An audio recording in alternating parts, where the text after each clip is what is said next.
El análisis de hoy arranca con un documento que, sinceramente, marca un antes y un después en la forma de entender el entrenamiento con peso corporal. Totalmente de acuerdo.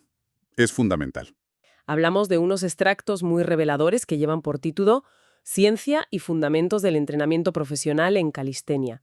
Y bueno, la misión de esta exploración de hoy es desentrañar cómo una disciplina que nació de forma completamente orgánica, ya sabes, en los parques, colgándose de las barras, pues se está transformando a pasos agigantados en una ciencia metódica y súper rigurosa. Sí, es un salto cualitativo enorme.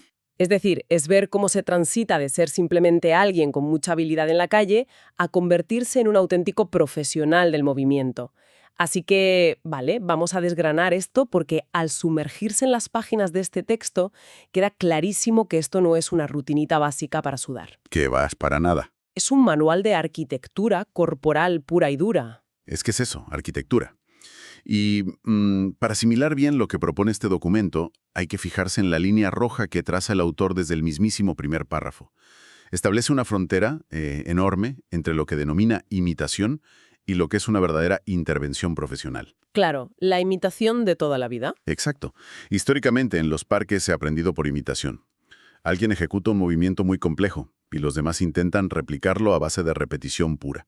Pues bien, el texto plantea que ese modelo está agotado. Agotado para quien busque la excelencia, claro. El documento exige comprender los principios científicos que operan por debajo de la piel, porque el cuerpo humano, en este contexto, es a la vez la herramienta que se usa, la carga que se levanta y el sistema biológico que se tiene que adaptar. Manejar esa triple interacción. Esa triple interacción es clave. Efectivamente, es lo que define a un verdadero profesional. Fíjate que lo más llamativo, al menos para mí, al revisar este material, es el cambio de paradigma. Porque uno podría pensar tranquilamente que para ser un buen entrenador de calistenia basta con tener, no sé, fuerza bruta y dominar las progresiones clásicas. Es lo que se suele creer. Pues no. El texto estructura la formación de un profesional en 6 núcleos temáticos que parecen sacados de un grado universitario en ciencias del deporte. Sí, el nivel de exigencia es altísimo. Empieza con los fundamentos científicos del movimiento, lo cual, bueno, es esperable, pero luego entra en la didáctica y no se queda en la superficie, sino que se apoya en conceptos de Piaget y Vygotsky sobre cómo el cerebro humano asimila un nuevo patrón motor. Que es fascinante, por cierto. Y tanto, o cómo un entrenador debe llevar al atleta justo al límite de lo que puede hacer hoy para ampliar su capacidad mañana. También habla de psicología, basándose en la teoría de la autodeterminación de Desi Ryan. O sea, no es solo física, es pedagogía aplicada al movimiento. Y si conectamos esto con la perspectiva general, el objetivo de blindar la formación con estos 6 núcleos, que recordemos que también incluyen programación, control motor y gestión profesional, es fulminar la improvisación. Erradicarla por completo. Totalmente. De hecho, el documento lanza una advertencia bastante severa sobre lo que llama el problema de fondo en el sector actual. Es muy habitual ver atletas con un nivel técnico brutal, gente que literalmente vuela en las barras, Sí, verdaderos portentos físicos. y que automáticamente asumen el rol de entrenadores solo por esa destreza física. Pero el texto señala que, sin una base científica, sin entender de biomecánica o de mecanismos de fatiga, el resultado es desastroso. Se generan estancamientos continuos en las planificaciones, que suelen ser muy intuitivas, y esto es lo más grave. Se disparan las tasas de lesiones articulares. Castigando especialmente a los hombros y los codos, según leía. Eso es. Hombros y codos son los grandes perjudicados. Y el tema de las lesiones articulares vértebra gran parte del texto, y esto nos lleva a la primera pregunta estructural potente que plantea el autor. Es decir, ¿por qué una postura como la tuck planche genera unas demandas tan específicas y tan agresivas en las articulaciones? Es una gran pregunta. Es un planteamiento súper analítico, porque si no hay ciencia detrás, la respuesta es una mera suposición. Y claro, dejar la salud de los tendones de un atleta en manos de una suposición es jugar a la ruleta rusa. Exacto. Y para no depender de suposiciones, este primer núcleo nos sumerge en la anatomía funcional. Pero ojo, el documento hace un matiz crítico aquí, y es que no se trata de aprenderse un atlas médico de memoria. No sirve de nada recitar músculos. Claro. Saber dónde se inserta exactamente un músculo no sirve de absolutamente nada si no se comprende cómo interactúa en movimiento. Para ilustrarlo, el autor rescata el concepto de las cadenas musculares de François Messiers. Un clásico de la anatomía miofascial. Efectivamente. La idea central es que el cuerpo no es un ensamblaje de piezas aisladas como si fuera un Lego, sino un sistema de tensiones continuas. A ver si lo entiendo bien y logro expresarlo. Es como si el cuerpo llevara un traje de neopreno muy ajustado, ¿no? Si tiras de la tela en la rodilla, la tensión se nota en el hombro contrario. Todo el sistema mecánico está interconectado. Esa es la analogía perfecta. Y el texto aplica esta visión de cadenas musculares directamente a la plancha. Una mirada inexperta diría que aguantar esa posición depende casi exclusivamente de tener unos deltoides anteriores de acero. Solo hombro puro. Eso parece desde fuera. Sin embargo, bajo el prisma de esta anatomía funcional, el documento detalla que requiere una integración escápulo-torácica impecable, sumada a una activación profunda del abdomen y la pelvis. Si un solo eslabón de esa cadena falla, el movimiento se desmorona. O el cuerpo compensa, que es casi peor. Exactamente. Busca compensaciones mecánicas que, a la larga, destrozan la articulación. Por eso el profesional interviene sobre la estructura completa, no sobre el síntoma aislado. Bueno, y aquí es donde se pone realmente interesante, porque una vez superada esta barrera de la anatomía y la estructura, el texto da el salto a la fisiología y plantea la pregunta del millón. Cuando alguien se cuelga de una barra y entrena hasta no poder más, ¿qué es exactamente lo que se adapta en su cuerpo? Esa es la clave de todo el entrenamiento. Porque se usa mucho la palabra adaptación, casi como si fuera magia, pero la fuente describe al milímetro los procesos internos. Es que la fisiología es la sala de máquinas de este proceso. El documento detalla el modelo de reclutamiento de unidades motoras de Elwood Henneman. El famoso principio del tamaño. Ese mismo. Este principio dicta cómo y en qué orden el sistema nervioso central llama a trabajar a las fibras musculares. Básicamente, las fibras de contracción lenta, que aguantan mucho pero tienen poca fuerza, se activan primero. Si la demanda aumenta, entonces se reclutan las fibras rápidas y potentes. Y entender esto, me imagino, cambia por completo la forma de programar los entrenamientos. La cambia de raíz. Por un ejemplo muy claro para ilustrar por qué no es lo mismo el estímulo de una isometría larga que el de un movimiento dinámico o explosivo. Compara el estímulo de unas dominadas lastradas súper pesadas frente a unas dominadas estrictas ejecutadas a un tempo lentísimo. Visualmente, uno podría decir que el ejercicio es casi el mismo. Visualmente sí, es una tracción vertical, pero a nivel fisiológico, los patrones neuromusculares que se activan son radicalmente distintos. Además, el texto exige al entrenador diferenciar entre la fatiga periférica. Esa quemazón local en el músculo, ¿verdad? Sí, por la acumulación de metabolitos. Diferenciar eso de la fatiga central, que es cuando el sistema nervioso simplemente no puede enviar la señal eléctrica con la suficiente intensidad. El cerebro dice, basta, antes que el músculo. Así es, y a esto hay que sumarle la comprensión de los sistemas energéticos. Entender cuándo actúa el sistema explosivo de los fosfágenos, el ATP-PC, cuándo el glucolítico, para esfuerzos medios, y cuándo el oxidativo. Lo cual lleva a una conclusión bastante tajante por parte del autor. Viene a decir que, sin dominar cómo se fatiga el sistema nervioso o qué vía metabólica se está usando en un ejercicio, prescribir una rutina es como tirar dardos con los ojos vendados. Una analogía muy acertada. Es lanzar cargas de trabajo al azar y básicamente cruzar los dedos para que el atleta mejore. El documento lo califica casi de negligencia metodológica. Si no sabes qué sistema estás estresando, no puedes saber cuánto tiempo necesita ese sistema para recuperarse. Y eso nos encamina hacia el gran dilema que siempre ha perseguido a esta disciplina. Un dilema que el autor aborda frontalmente en el núcleo de programación. ¡Ay! El problema de la carga. Esto me parece fascinante. En el levantamiento de pesas tradicional o en el powerlifting, el principio de sobrecarga progresiva está solucionado desde hace un siglo. Si quieres más intensidad, le pones otro disco a la barra y fin del misterio. Es matemáticas simples. Pero claro, cuando tu única carga es tu propio peso corporal y no hay discos ni máquinas, la gran pregunta es ¿cómo aplicas esa sobrecarga progresiva sin caer en el caos absoluto? Ese es el salto de calidad definitivo para un entrenador.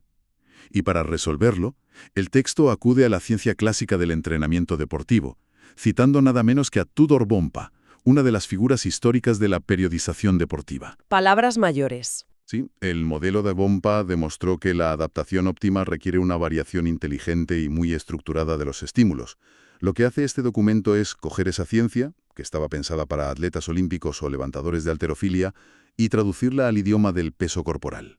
Y para lograr esa traducción al peso corporal, el documento aísla 4 variables científicas que el entrenador tiene que manipular, ¿no? En lugar de añadir kilos de hierro. Así es. Ya que no hay discos, el entrenador tiene que convertirse en un maestro absoluto de estas 4 variables. La primera son las palancas corporales. Pura física. Pura física elemental. Alterar el centro de gravedad o extender una extremidad multiplica la resistencia geométrica. Mover las rodillas un par de centímetros hacia atrás en un ejercicio puede duplicar el torque en la articulación sin sumar un solo gramo de peso real. Es increíble cómo un detalle postural cambia todo el estímulo. La segunda variable es el tiempo bajo tensión. Manipular los segundos que dura cada fase del movimiento. Es decir, la fase excéntrica, la isométrica y la concéntrica. Exactamente. Ralentizar una bajada cambia por completo la adaptación. La tercera es la densidad del entrenamiento, que es jugar con el ratio entre el tiempo de trabajo efectivo y el tiempo de descanso. Y la cuarta, a la que el texto le da muchísima importancia, es la intensidad relativa. Que sería la relación entre tu peso y la fuerza que produces. Esa es, la relación matemática pura entre la masa corporal del atleta y su capacidad de producir fuerza. Manipular estas variables con precisión quirúrgica es, según la fuente, el equivalente biomecánico a subir los kilos en una barra. Vale, entonces, ¿qué significa todo esto a la hora de la verdad? Porque, seamos sinceros, la teoría sobre el papel está muy bien, pero el texto tiene el inmenso acierto de aterrizar toda esta densidad científica en un caso práctico brutal. Es, para mí, el momento ajá de todo este análisis. Totalmente, es donde todo encaja. El documento plantea un escenario que cualquiera que haya pisado un parque de calistenia ha visto 1000 veces. 3 atletas diferentes, intentando sacar el front lever, y los 3 absolutamente estancados. No avanzan ni un solo milímetro desde hace semanas. Y lo fascinante de esto es cómo el texto disecciona el estancamiento, demostrando que aplicar una solución estándar para los 3 es un error de principiante. Un error garrafal. Sí. Analiza a cada alumno por separado. El alumno A está atascado, pero el diagnóstico revela un déficit de activación escapular. Su problema no está en los brazos, es que la musculatura de su espalda alta no sabe cómo anclar y estabilizar la escápula para soportar toda esa tensión.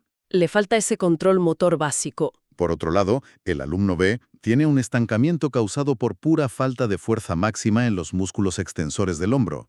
Su escápula estabiliza perfectamente, pero el dorsal y el deltoides posterior simplemente no tienen la fuerza tractora necesaria. Un problema de fuerza bruta pura. Y el alumno C es el caso más complejo y a menudo el peor diagnosticado. Su estancamiento es producto de una fatiga neural severa.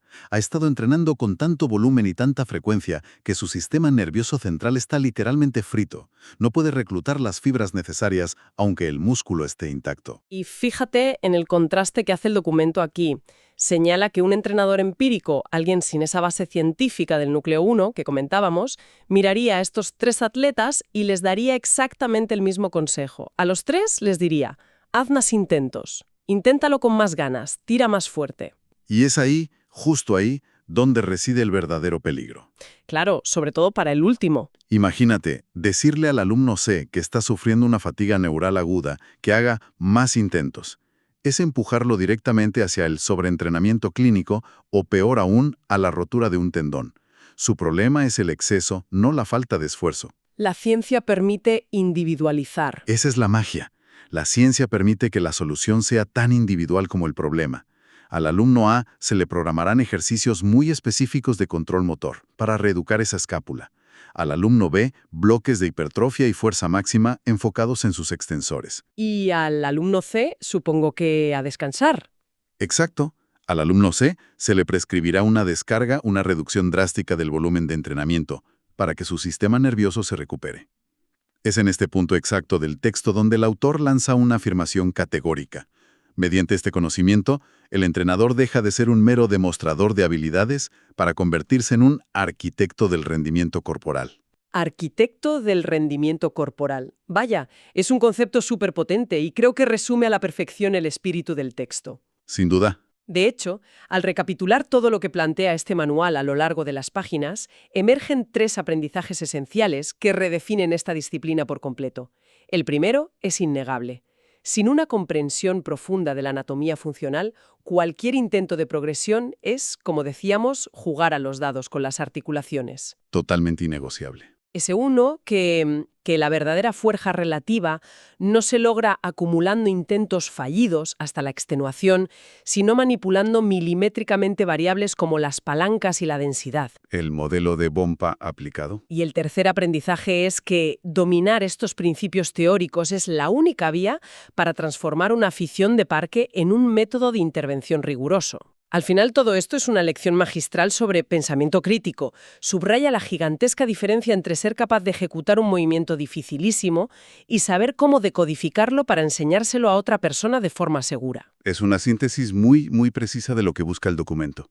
Y es curioso cómo el texto redondea esta idea de profesionalización, abordando también la dimensión mental. Ah, sí, el núcleo de psicología. Porque en ese núcleo se hace especial hincapié en que un entrenador de este sector lidia constantemente con la frustración.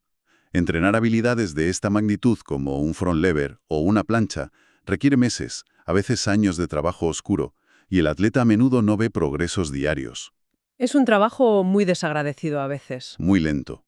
Por eso el profesional no solo ajusta palancas y densidades, sino que debe saber gestionar la tolerancia a la frustración del alumno, modular el miedo instintivo a ciertas posturas invertidas y sobre todo fomentar una motivación intrínseca que no dependa únicamente de conseguir el truco rápido para subirlo a redes sociales. Claro, la motivación autodeterminada que mencionaba Dedeci y Ryan. Exacto.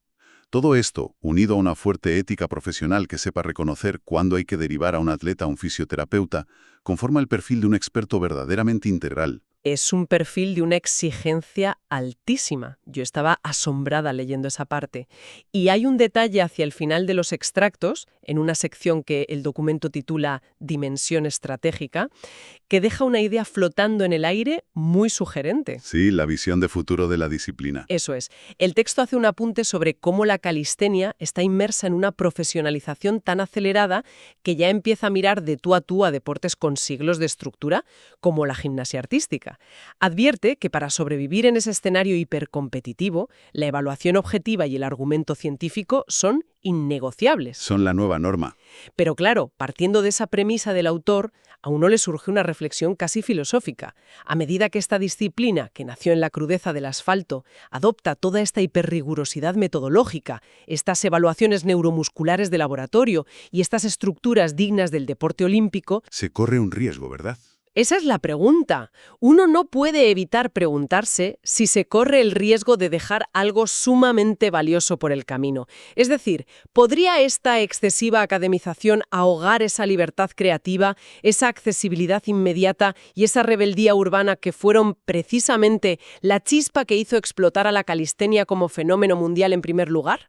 Es una tensión fascinante entre la cultura de calle y el laboratorio de alto rendimiento. Es un planteamiento que da para un debate enorme, porque la ciencia deportiva aporta seguridad, garantiza la longevidad al atleta y persigue la eficiencia pura, pero inevitablemente domestica la práctica. El verdadero desafío para las próximas generaciones de entrenadores será precisamente conseguir integrar todo este rigor del arquitecto del rendimiento sin esterilizar por completo el espíritu original de las barras. Mantener ese equilibrio va a ser vital para la identidad futura de la disciplina. Ha sido un ejercicio sumamente revelador diseccionar este documento y observar los complejos engranajes de física, biología y psicología que operan en silencio detrás de cada atleta. El análisis de hoy concluye aquí, pero la invitación queda sobre la mesa para seguir examinando el movimiento humano con ojo crítico, no como una simple suma de repeticiones, sino como la ciencia fascinante que realmente es. Hasta la próxima exploración.